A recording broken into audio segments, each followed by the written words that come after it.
Hi, my name is Kristin Jordan, and I am running for City Council representing District 9, Harlem.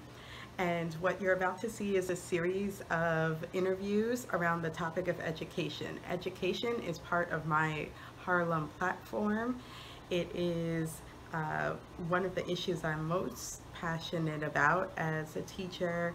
I have seen firsthand what some of our young people are dealing with and what is happening in some of the schools that are under-resourced. And I think it's a matter of political priorities. I think it's a matter of political will. I think it's a matter of focus and intention. And I think we could do a lot better by our schools and our young people. And they deserve a lot better. What are some of the challenges of being an educator?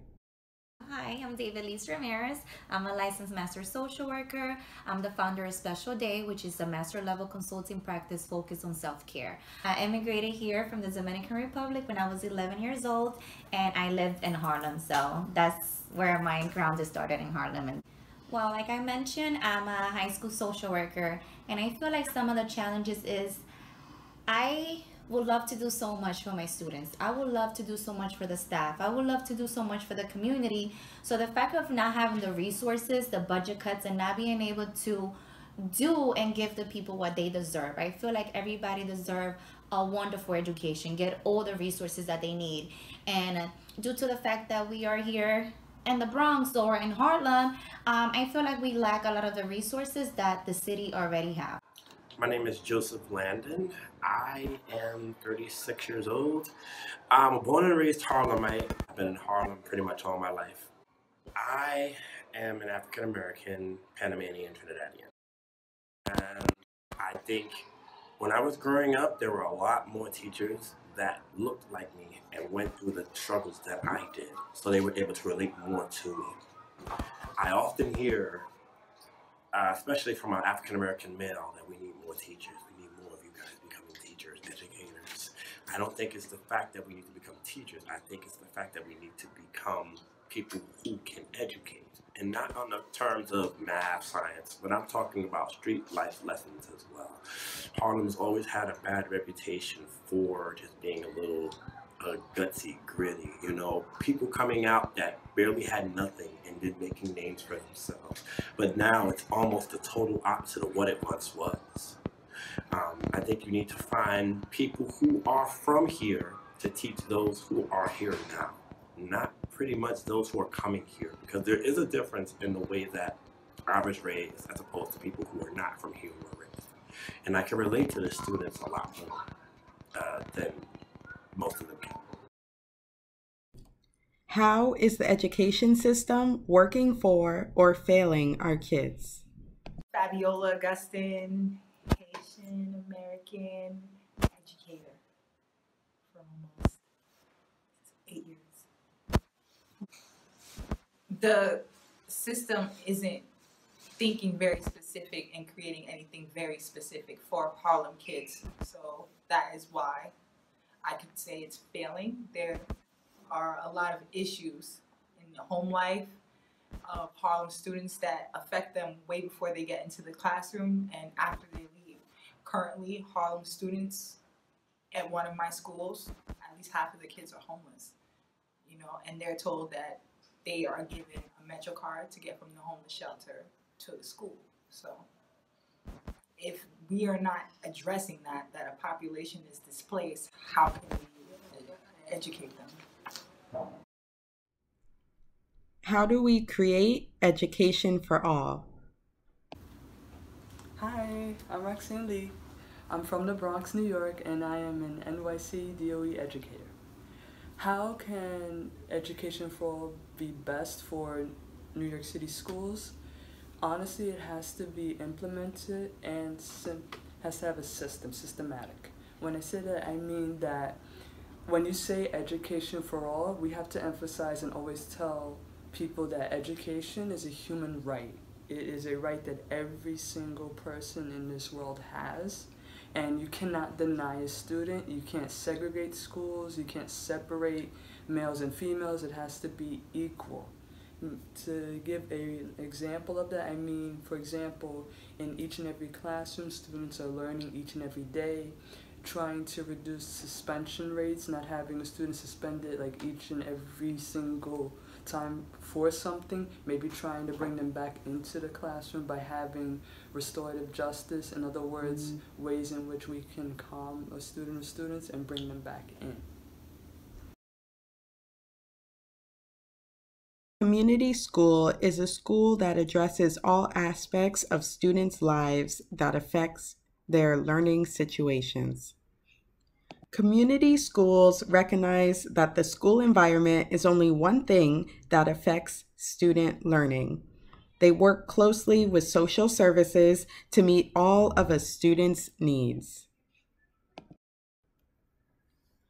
Right now, community schools are being used as a last resort of failing schools, but I believe all schools should be community schools. What's your position on community schools? So When what I are your read thoughts? about community schools, I was like, yes, because let me tell you, I grew up in Brooklyn, and in high school we moved to Jersey, and it was like, oh wow, if your parents make a certain amount of money, which is still not a lot of money, you know, we don't pay for lunch. You have to, there's a difference when a school acknowledges the needs that you might have in your home life, which could be a huge bridge. Of course, it's essential. If it's funded properly, it can make the most change.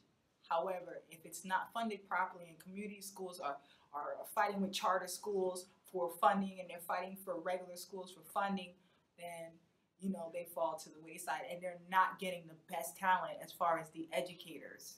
They're just not. I'm at a community school. I'm at a community school. Can I say this community school? Yeah. 133, PS 133, and we are possibly getting shut down. And we're going to be we did get shut down, and we are being reopened in September, and I'm not sure if it's going to have the same administration. Anything else?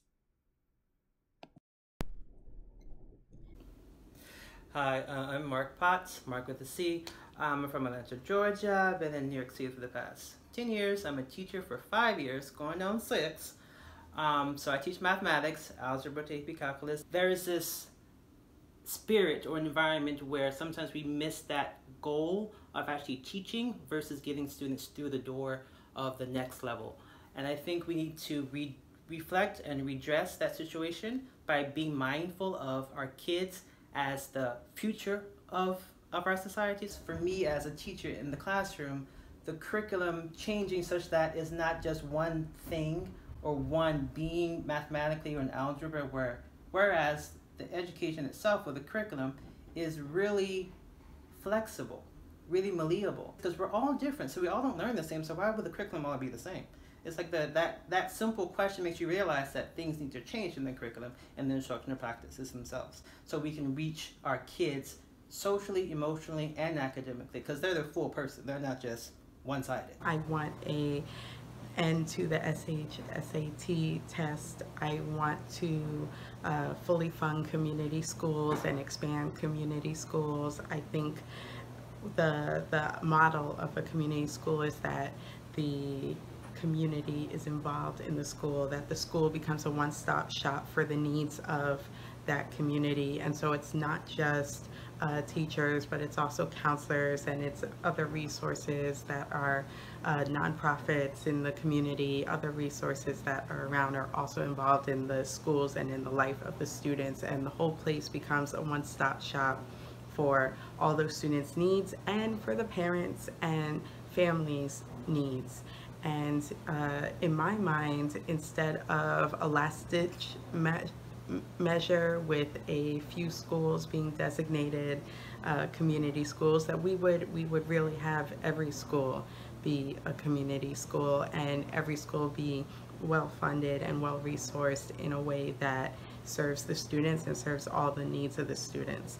We also need a more diverse, culturally enhanced curriculum that actually reflects the students, particularly in Harlem. We need to make sure we're teaching Black studies. We need to make sure we're imparting that history and that legacy and that culture of Harlem.